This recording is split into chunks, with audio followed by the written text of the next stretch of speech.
Bible میں ہمیں گاہے بگاہے ایک ایسی قوت کا ذکر ملتا ہے جو انسانی سمجھ سے بالکل باہر ہے۔ ایک ایسی طاقت جو انسانوں کو آنے والے وقت کا حال بتاتی ہے، جو ابتدا میں تخلیق کے وقت پانیوں پر جنبش کرتی تھی، جس نے بیزلل کو ہنر اور حکمت دے کر خدا کا مقدس خیمہ بنوایا، جس نے 70 بزرگوں پر نازل ہو کر موسیٰ کی قیادت میں مدد کی، اور جس نے سیمسن کو ایسی سپر ہیومن طاقت دی کہ اس نے دشمنوں کا مندر اپنے ہاتھوں سے گرا دیا، اور جس کے چھن جانے کے خوف سے بادشاہ داؤد نے اپنے زبور میں رو رو کر التجا کی کہ مجھے اپنی حضوری سے مت نکال اور اپنی روح کو مجھ سے نہ چھین۔ اور پھر آخر میں اسی طاقت نے پینتیکوس کے دن آگ کے شعلوں کی شکل میں اتر کر چند گھبرائے ہوئے عام لوگوں کو دنیا کے عظیم انقلابیوں میں بدل دیا۔ آج ہم اسی عظیم اور اندیکھی روحانی قوت دا ہولی اسپرٹ یا روح القدس کا ایک آسان اور مکمل مطالعہ کریں گے تاکہ اس کی اصلیت کو سمجھا جا سکے۔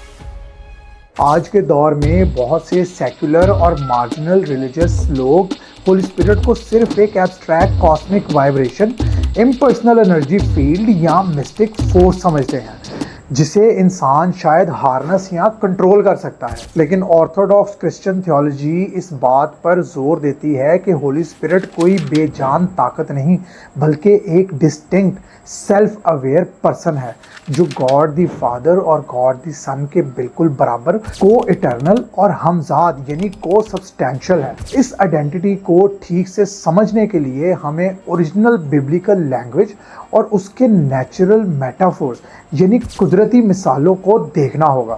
قدیم ہبرو زبان میں اس کے لیے رواح کا لفظ استعمال ہوتا ہے۔ اولڈ ٹیسٹمنٹ میں یہ لفظ تقریباً 400 بار آیا ہے، اور کانٹیکسٹ کے مطابق اس کا مطلب ہوا یا سانس یا روح ہے۔ گرامیٹیکلی ہبرو میں رواح ایک فیمینن ناؤن ہے۔ جب جینیسس کی دوسری آیت میں رواح الوہیم کا پانیوں پر منڈلانے کا ذکر آتا ہے تو وہاں استعمال ہونے والا لفظ ایک ایسے پرندے کا تصور دیتا ہے جو اپنے گھونسلے پر پیار سے پھڑ پھڑا رہا ہو۔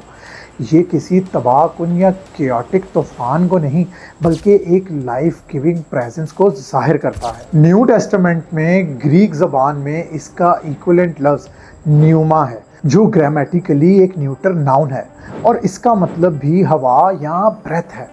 ان الفاظ کے امپرسنل جینڈر اور چلنے والی ہوا والے روٹ میننگ کی وجہ سے آج بھی کچھ اینٹی ٹرینیٹیرین سیکٹس یہ کلیم کرتے ہیں کہ اسپرٹ صرف ایک ایکٹیو فورس ہے، بالکل الیکٹریسٹی یا گریوٹی کی طرح۔ لیکن اگر ہم بیبلیکل ٹیکسٹ کی ڈیپ گرامیٹیکل انالیسس کریں تو پتہ چلتا ہے کہ اینشینٹس آتھرز نے اسٹینڈرڈ لنگوسٹک رولز کو ڈیلیبریٹلی توڑا ہے تاکہ اسپرٹ کی ڈسٹنکٹ پرسنہوڈ کو ثابت کیا جا سکے۔ مثال کے طور پر گاسپل آف جان میں آتھر جب نیوٹر ناؤن نیوما کا ذکر کرتا ہے تو وہ انٹینشنلی میسکولین ڈیمونسٹریٹو پروناؤن ایکونوس کا استعمال کرتا ہے۔ گریک گرامر کو انٹینشنلی توڑنا اس بات کا اشارہ ہے کہ آتھر اسپرٹ کو کوئی اٹ یعنی کوئی چیز نہیں بلکہ ایک ہی یعنی سوچنے، محسوس کرنے اور فیصلہ کرنے والے ڈیوائن ایجنٹ بتانے کی کوشش کر رہا ہے۔ اس کے علاوہ بائبل واضح طور پر ہولی اسپرٹ سے ڈسکریٹلی پرسنل کوگنیٹو اور ایموشنل ایکٹیویٹیز کو منسوب کرتی ہے۔ وہ چرچ کو سکھاتا ہے، انسانی گناہوں پر افسردہ ہوتا ہے اور اپنی مرضی سے گفٹس ڈسٹریبیوٹ کرتا ہے۔ ایک بے جان انرجی فیلڈ کبھی دکھ محسوس نہیں کر سکتی، نہ ہی کمپلیکس تھاٹس سوچ سکتی ہے، اور نہ ہی خود مختار فیصلے کر سکتی ہے، کیونکہ ہولی اسپرٹ انہیرنٹلی اندیکھی اور غیر مادی ہے۔ اس لیے بیبلیکل آتھرز نے اس کی فطرت اور کاموں کو عام انسانی سمجھ میں لانے کے لیے قدرتی مثالوں کا ایک خوبصورت سہارا لیا۔ یہ میٹافورز کوئی عام ادبی ورڈز نہیں بلکہ ڈیپ تھیولوجیکل ریئلٹیز ہیں جو بتاتے ہیں کہ خدا اس دنیا کے ساتھ کیسے انٹریکٹ کرتا ہے۔ سب سے پہلی مثال فاختہ کی ہے۔ جینیسس 8:11 میں جس طرح نوح کے وقت فاختہ نے طوفان کے بعد امن اور نئی شروعات کا پیغام دیا تھا، اسی طرح میتھیو 3:16 کے مطابق جیزس کے بیپٹزم پر ہولی اسپرٹ کا فاختہ کی شکل میں اترنا خدا کے ساتھ امن اور روحانی میل ملاپ کا ایک نئے عہد کی شروعات تھی۔ دوسری مثال آگ کی ہے، جس کا حوالہ ایکسوڈس 3 میں جلتی ہوئی جھاڑی اور ایکٹس 2:3 میں پینتیکوست کے دن آگ کے شعلوں کے طور پر ملتا ہے۔ آگ اندھیرے میں روشنی دیتی ہے، زندگی بخش گرماہٹ دیتی ہے اور ساتھ ہی ہر طرح کی ناپاکیزگی کو جلا کر راکھ کر دیتی ہے۔ یہ ہولی اسپرٹ کی اس انکنٹرولیبل اور کنزیومنگ فورس کو ظاہر کرتی ہے جو بلیورز کے اندر روحانی جذبہ پیدا کرتی ہے۔ تیسری مثال ہوا یا سانس ہے، جس کا ذکر جینیسس 2:7 میں انسان کی تخلیق یا جان 3:8 اور ایکٹس 2:2 میں کیا گیا ہے۔ یہ ایک ایسی عظیم طاقت ہے جسے انسانی ہاتھوں سے نہ کنٹرول کیا جا سکتا ہے اور نہ ہی اس کا راستہ بدلا جا سکتا ہے۔ یہ خدا کی ایبسولوٹ فریڈم اور اس سانس کو ظاہر کرتی ہے جس نے ابتدا میں انسان کو فزیکل زندگی دی اور اب روحانی زندگی اور ری جنریشن بخشتی ہے۔ اور آخر میں پانی، جسے ازیکیل 47 اور جان 7:37-39 میں خوبصورتی سے پیش کیا گیا ہے۔ جس طرح زندہ پانی انسانی پیاس بجھاتا ہے، ویسے ہی ہولی اسپرٹ روحانی کلینسنگ اور خدا کے فضل کا وہ مسلسل بہاؤ ہے جو اندر سے نکل کر بنجر روحانی زندگیوں کو ہرا بھرا کر دیتا ہے۔ اگر ہم ان تمام مثالوں پر غور کریں تو ان میں ایک عجیب ڈویلٹی نظر آتی ہے۔ یہ ایسی چیزیں ہیں جو انسانی زندگی اور بقا کے لیے بے حد ضروری ہیں، لیکن ساتھ ہی یہ اتنی عظیم اور طاقتور ہیں کہ انہیں کسی قید میں نہیں رکھا جا سکتا۔ یہ ایک ایسی نیمٹولوجی کو درشاتا ہے جو بے حد قریبی اور سکون بخش بھی ہے، اور ساتھ ہی خدا کی ایسی انکنٹرولیبل سوورینٹی ہے جو انسان کو حیرت میں ڈال دیتی ہے۔ تاریخ کے الگ الگ دور میں خدا کی روح کا کام کرنے کا طریقہ بدلتا رہا ہے، اور اگر ہم ببلیکل نیریٹیوز کو غور سے دیکھیں تو ہمیں ایک بہت بڑا پیراڈائم شفٹ نظر آتا ہے۔ اولڈ ٹیسٹمنٹ کے دور میں ہولی اسپرٹ کی پریزنس بہت سلیکٹیو، ٹاسک اسپیسیفک اور ٹیمپرری تھی۔ یہ روح عام عوام کے اندر مستقل قیام نہیں کرتی تھی، بلکہ یہ مخصوص لوگوں پر کسی خاص تھیوکریٹک یا ریڈیمپٹیو مشن کے لیے اترتی تھی، جیسے موزس کے ساتھ 70 بزرگوں پر، خیمہ بنانے کے لیے بیزلیل پر، یا دشمنوں سے لڑنے کے لیے سیمسن پر، کیونکہ اس دور میں روح القدس کی پریزنس ٹیمپوریری اور ٹاسک بیس تھی۔ اس لیے اگر کوئی نافرمانی کرتا تو یہ روح واپس بھی لے لی جاتی۔ یہ خوفناک حقیقت ہمیں کنگ سال کے واقعہ میں ملتی ہے، جب روح اس سے چھن گئی۔ اس دور میں خدا کی حضوری تک عام انسان کی رسائی بہت محدود تھی۔ لوگوں کو خدا سے رابطہ کرنے اور گناہوں کی معافی کے لیے کاہنوں اور یروشلم کے عظیم ٹیمپل کی فزیکل بلڈنگ کا سہارا لینا پڑتا تھا، لیکن یہ ریسٹرکٹڈ ایکسس ہمیشہ کے لیے نہیں تھی۔ موزز نے خود اس بات کی خواہش ظاہر کی تھی کہ کاش خدا کے سب لوگ نبی ہوں اور ان پر روح نازل ہو۔ پھر صدیوں بعد پروفٹ نے ایک عظیم انقلاب کی پیشن گوئی کی۔ پروفٹ ازیکیل نے ازیکیل 36 میں وعدہ یاد دلایا کہ خدا انسانوں کا پتھر کا دل نکال کر گوشت کا دل دے گا اور اپنی روح انسان کے اندر ڈال دے گا تاکہ اندر سے تبدیلی آئے۔ ساتھ ہی یویل نبی نے ایک ایسی پروفیسی کی جس نے اس اینشینٹ پیٹریارکل سوسائٹی کی بنیادیں ہلا دی۔ انہوں نے کہا کہ خدا اپنی روح ہر بشر پر انڈیل دے گا، بیٹوں اور بیٹیوں پر، جوانوں اور بزرگوں پر، یہاں تک کہ غلاموں پر بھی۔ یہ اسٹیبلش سوشل ایج اور جینڈر ہیرارکیز کو بائی پاس کرنے کا ایک عظیم اعلان تھا کہ اب خدا کی حضوری صرف بادشاہوں یا نبیوں کے لیے نہیں بلکہ سب کے لیے ہوگی۔ صدیوں کا یہ انتظار آخر کار پینتیکوست کے دن اپنے عروج پر پہنچا۔ جیزس کرائسٹ کی ریزوریکشن کے 50 دن بعد جب تقریباً 120 فالوورز ایک اپر روم میں جمع تھے تو ہولی اسپرٹ ایک تیز ہوا اور آگ کے شعلوں کی شکل میں ان پر نازل ہوئی۔ وہاں موجود لوگوں نے ان لرن لینگویجز میں فلوئنسی کے ساتھ خدا کی تمجید کی۔ اپوسل پیٹر نے کھڑے ہو کر فوراً اعلان کیا کہ یہ وہی یویل نبی کی پروفیسی کا پورا ہونا ہے۔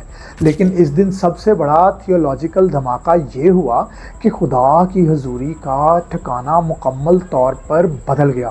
خدا اب پتھر، سونے اور لکڑی سے بنے کسی سٹیٹک مندر میں نہیں رہتا تھا۔ اس نے بلیورز کے فزیکل جسم کو ہی اپنا پرماننٹ گھر بنا لیا تھا، یعنی آرکیٹیکچر سے شفٹ ہو کر انیٹمی میں۔ جیسے کہ اپوسل پال نے بعد میں لکھا کہ کیا تم نہیں جانتے کہ تمہارے جسم ہولی اسپرٹ کا مندر ہے۔ یہ ریڈیمپٹیو ہسٹری کا سب سے بڑا ٹرننگ پوائنٹ تھا، جہاں ہر عام بلیور خدا کا ایک چلتا پھرتا مقدس بن چکا تھا اور ہیکل کا پردہ ہمیشہ کے لیے پھٹ چکا تھا، جو کہ ظاہر کرتا ہے کہ اب خدا تک پہنچنے کے لیے کسی مخصوص جگہ یا کاہنوں کی محتاجی ہمیشہ کے لیے ختم ہو چکی تھی، اور اب عام انسان کو خدا کی حضوری تک براہ راست رسائی یعنی ڈائریکٹ ایکسس مل چکا تھا۔ جب خدا کی روح انسانی جسم کو اپنا ٹھکانہ بنا لیتی ہے تو سوال یہ پیدا ہوتا ہے کہ یہ روح آخر عملی طور پر ایک بلیور کی زندگی میں کام کیسے کرتی ہے۔ نیو ٹیسٹمنٹ تھیولوجی اس کو سمجھانے کے لیے انسان کے اندر بننے والے کریکٹر اور باہر دکھنے والی طاقت کے درمیان ایک بہت واضح فرق بتاتی ہے۔ اسے پریکٹیکلی سمجھنے کے لیے ہمیں فروٹس آف دی اسپرٹ یعنی روح کے پھل اور گفٹس آف دی اسپرٹ یعنی روح کی نعمتیں یا انعامات کے فرق کو جاننا ہوگا۔ سب سے پہلے بات کرتے ہیں فروٹ آف دی اسپرٹ کی۔ خدا کی روح کا سب سے بنیادی اور اندرونی کام انسان کے کریکٹر کو بہتر بنانا ہے۔ اپوسل پال نے گلیشینز 5 میں اس پھل کی خوبیاں بیان کی ہیں، جیسے محبت، خوشی، اطمینان، صبر، نیک نیتی اور سیلف کنٹرول۔ یہاں غور کرنے والی بات یہ ہے کہ بائبل میں پلورل فروٹس نہیں بلکہ سنگولر ورڈ فروٹ کا استعمال ہوا ہے۔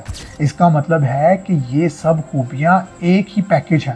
آپ اپنی مرضی سے صرف محبت اور خوشی کو چن کر صبر اور سیلف کنٹرول کو اگنور نہیں کر سکتے۔ یہ ایک یونیفائڈ کریکٹر پروفائل ہے جو خدا کی فطرت کو ظاہر کرتا ہے، اور کیونکہ یہ ایک ایگریکلچرل میٹافور ہے، اس کا مطلب ہے کہ پھل راتوں رات نہیں اگتا۔ جس طرح ایک درخت کو اپنی جڑیں مضبوط کرنے، نرشمنٹ لینے اور کانٹ جھانٹ میں وقت لگتا ہے، ویسے ہی روحانی پھل انسانی ول پاور سے فوراً مینوفیکچر نہیں کیے جا سکتے۔ یہ خدا کے ساتھ لگاتار وقت گزارنے کا ایک آہستہ اور آرگینک نتیجہ ہے۔ فروٹ کے تعلق انسان کی ڈوئنگ یعنی کچھ کرنے سے نہیں بلکہ اس کی بینگ یعنی اس کا اندر کیسا ہے اس سے ہے۔ دوسری طرف آتے ہیں گفٹس آف دا اسپرٹ۔ جہاں پھل آہستہ آہستہ اندرونی کریکٹر بناتے ہیں، وہاں گفٹس ایسی فنکشنل ٹولز اور سپر نیچرل صلاحیتیں ہیں جو خدا کی روح بلیورز کو چرچ اور دوسروں کی خدمت کرنے کے لیے دیتی ہے۔ پہلے کرنتھیوں کے 12ویں باب کے مطابق ان گفٹس میں بیماروں کو شفا دینا اور پروفیسی کرنے جیسے ہائیلی ویزیبل اور میریکولس خصوصیات شامل ہیں، اور ساتھ ہی ایڈمنسٹریشن، ٹیچنگ یا دوسروں کی مدد کرنے جیسی پریکٹیکل صلاحیتیں بھی شامل ہیں۔ لیکن فروٹ کے برعکس کوئی بھی اکیلا بلیور یہ سارے گفٹس پوزیس نہیں کرتا۔ ہولی اسپرٹ اپنی مرضی سے الگ الگ لوگوں کو الگ الگ گفٹ دیتی ہے، بالکل انسانی جسم کے اعضاء کی طرح، تاکہ لوگ ایک دوسرے پر ڈپینڈنٹ رہیں اور مل کر کام کریں۔ اور سب سے دلچسپ بات یہ ہے کہ اسپرچول گفٹ فوراً مل سکتے ہیں۔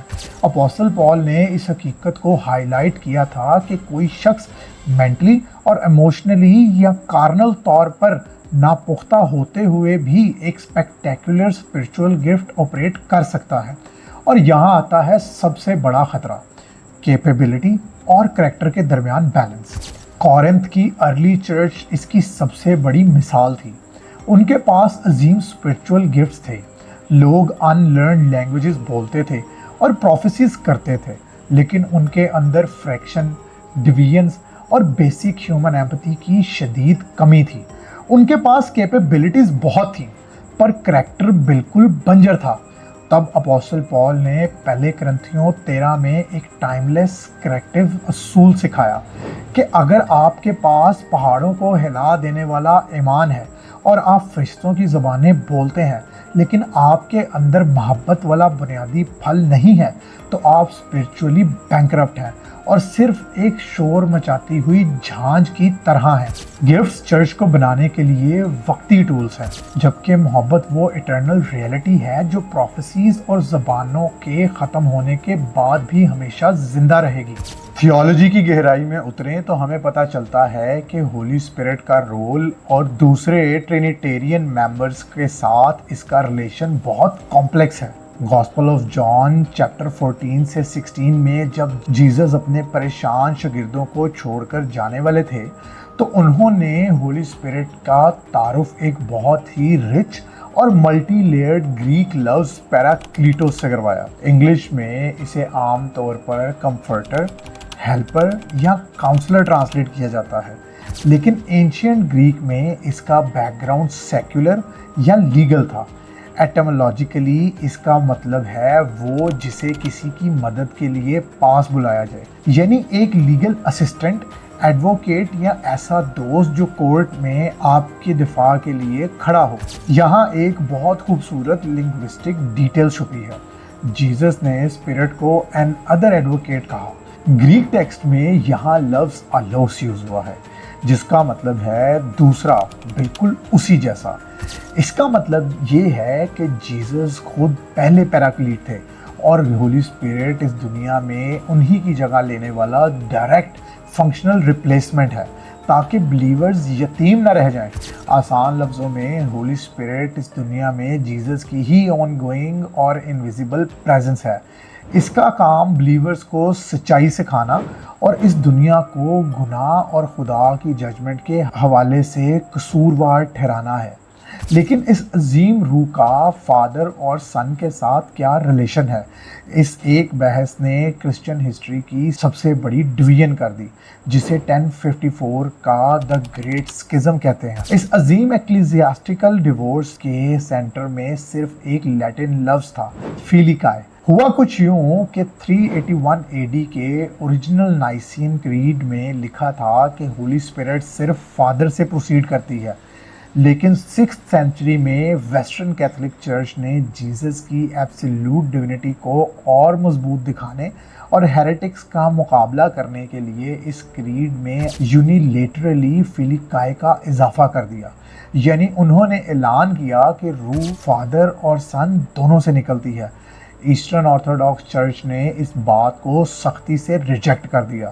ان کا ماننا تھا کہ پوپ کو اکیلے پورے چرچ کا ڈوگما چینج کرنے کی اتھارٹی نہیں ہے، اور تھیولوجیکلی انہوں نے آرگیو کیا کہ خدا ہی اکیلا سورس ہے۔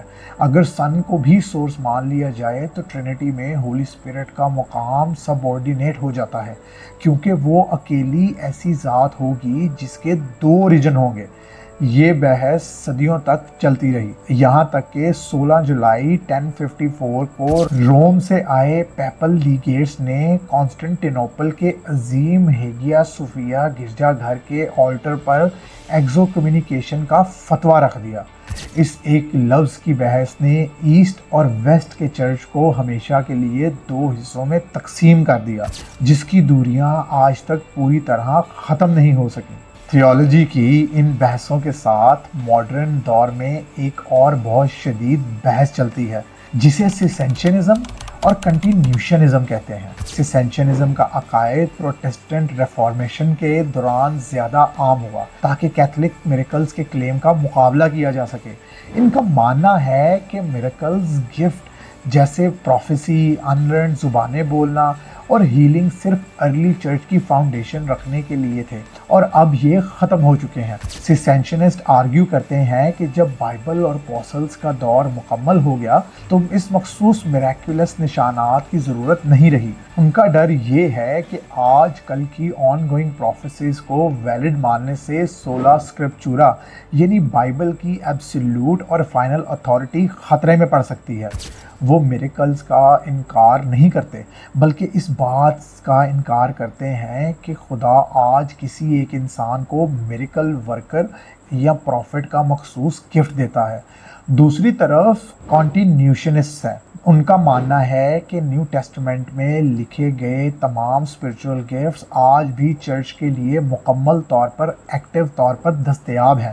وہ دلیل دیتے ہیں کہ بائبل میں کہیں بھی واضح طور پر نہیں لکھا گیا کہ گفٹ جیزس کی فزیکل واپسی سے پہلے ختم ہو جائیں گے۔ ان کے مطابق ایکٹس کی بک میں صرف 12 رسول نہیں بلکہ عام بلیور جیسے اسٹیفن اور فلپ بھی میریکولس گفٹ یوز کر رہے تھے۔ یہ بحث دراصل ہسٹوریکل باؤنڈری سیٹنگ اور ڈائنامک ایکسپیرینشل فیتھ کے درمیان ایک زبردست ٹکراؤ ہے۔ اب اگر ہم تھیولوجی سے نکل کر ہسٹری اور سوشیولوجی کے ہارڈ ڈیٹا کی طرف آئیں تو وہاں ہولی اسپرٹ کا اثر ایک ان سین انقلاب یعنی انویزیبل ریولوشن کے طور پر نظر آتا ہے۔ آخر کیسے رومن امپائر کے سخت ظلم کے شکار ایک آبسکیور سے جوئش سیکٹ نے صرف 3 صدیوں میں آدھی دنیا کو فتح کر لیا۔ مشہور سوشیولوجسٹ راڈنی اسٹارک نے اپنی کتاب دا رائز آف کرسچینٹی میں اس کا ڈیٹا ڈریون انالیسس کیا ہے۔ انہوں نے ماڈرن سوشیولوجیکل ماڈلنگ یوز کر کے بتایا کہ کرسچینٹی ہر ڈیکیڈ تقریباً 40% کی میتھمیٹیکل پلازیبل ایکسپونینشل ریٹ سے بڑھ رہی تھی۔ لیکن اس ریلنٹلیس گروتھ کے پیچھے وجہ کیا تھی؟ وجہ وہ ریڈیکل سوشل بیہیویئرز تھے جو تھیولوجیکلی ڈریون تھے اور آرگیوبلی اسپرٹ کی امپاورمنٹ کا نتیجہ تھے۔ جب 165 سی ای اور 251 سی ای میں روم میں تباہ کن وبائیں آئیں تو امیر پیگن فلاسفرز اور پریسٹ شہر چھوڑ کر بھاگ گئے، یہاں تک کہ اپنے بیماروں کو سڑک پر مرنے کے لیے چھوڑ دیا۔ لیکن کرسچنز جو ایکٹیو مرسی کی تھیولوجی پر چلتے تھے اپنی جانوں کی پرواہ کیے بغیر وہاں رکے رہے۔ انہوں نے صرف اپنے لوگوں کی نہیں بلکہ ان پیگنز کی بھی کیئر کی۔ بیسک نرسنگ، ہائیڈریشن اور فیڈنگ کی وجہ سے بیماروں کا سروائیول ریٹ ڈرامیٹیکلی بہت بہتر ہو گیا۔ جو پیگن ان کی کیئر کی وجہ سے بچ گئے انہوں نے ان سیویئرز کے ساتھ ڈیپ انٹرپرسنل بانڈز بنا لیے، جس کی وجہ سے پلیگ کے بعد وہاں میس کنورژن ہوئی۔ اس کے علاوہ ارلی چرچ نے فیمیل انفینٹیسائیڈ اور ابورشن کو سختی سے منع کیا، جو اس وقت گریسو رومن سوسائٹی میں عام تھا۔ اس کی وجہ سے کرسچن چرچ میں عورتوں کی تعداد اور ان کی سوشل سٹیٹس بہتر ہوئی۔ انہوں نے پیگن مردوں سے شادیاں کیں اور ہائی فرٹیلیٹی ریٹس اچیو کیے۔ سوشیولوجیکلی دا ہولی اسپرٹ نے ایک انسین انجن کے طور پر کام کیا جس نے اینشینٹ پریجوڈسز کو توڑ کر سوسائٹی کو ایک بالکل نیا سپیریئر کمیونٹی سپورٹ سسٹم اور قریبی تعلقات فراہم کیے۔ چرچ کی اس عظیم گروتھ میں ایک بہت بڑا سوشیولوجیکل فیکٹر تھا ارلی کرسچنز کی شہادت یعنی مارٹرڈم۔ 2nd سینچری کے ایکلیزیاسٹیکل رائٹر ٹرٹولین نے اپنی کتاب میں ایک مشہور بات کی ہے، مارٹرز کا خون چرچ کا بیج ہے۔ جب رومن عوام ایمفی تھیٹرز میں پبلک ایگزیکیوشن دیکھنے آتی تو وہ ایکسپیکٹ کرتے تھے کہ مجرم روئیں گے یا بھیک مانگیں گے، لیکن انہوں نے دیکھا کہ مرد، عورتیں اور نوبل لوگ گلیڈیٹرز شیروں کے سامنے روتے ہوئے نہیں بلکہ خوشی، اطمینان اور دعاؤں کے ساتھ کر رہے ہیں۔ اس شدید کوگنیٹیو ڈسوننس نے پیگن کو ایک ڈر سے بھرا اور میگنیٹک سوال سوچنے پر مجبور کر دیا، آخر ان لوگوں کے پاس ایسی کون سی طاقت ہے جو انسان کے سب سے بڑے ڈر، موت کے خوف کو بھی ہرا دیتی ہے۔ سویئر پرسیکیوشن نے ایک فلٹر کا کام کیا جس نے ویک لوگوں کو نکال دیا اور جو باقی بچے ان کا جذبہ اور انجیلڈنگ کمٹمنٹ دنیا کے لیے بے حد اٹریکٹیو ثابت ہوا۔ آج کے جدید سائنٹیفک دور میں ہولی اسپرٹ کی مینیفیسٹیشن پر گہری ریسرچ ہوئی ہے، خاص طور پر اسپیکنگ ان ٹنگز پر۔ یہاں تھیولوجینز اور سائنٹسٹ 2 ٹرمز کو واضح طور پر الگ کرتے ہیں، زینولیلیا اور گلوسولیلیا۔ زینولیلیا کا مطلب ہے ایسی باقاعدہ فورن ہیومن لینگویج بولنا جو آپ نے کبھی سیکھی ہی نہ ہو، بالکل ویسے ہی جیسے پینتیکوست کے دن ارلی چرچ نے کیا تھا جب انہوں نے وہاں موجود مختلف ملکوں کے لوگوں سے فلوئنسی کے ساتھ انہی کی زبانوں میں بات کی تھی۔ لیکن آج کل ماڈرن چرچ میں جو ایکسٹیٹک ورشپ دیکھی جاتی ہے اسے سائنس گلوسولیلیا کہتی ہے۔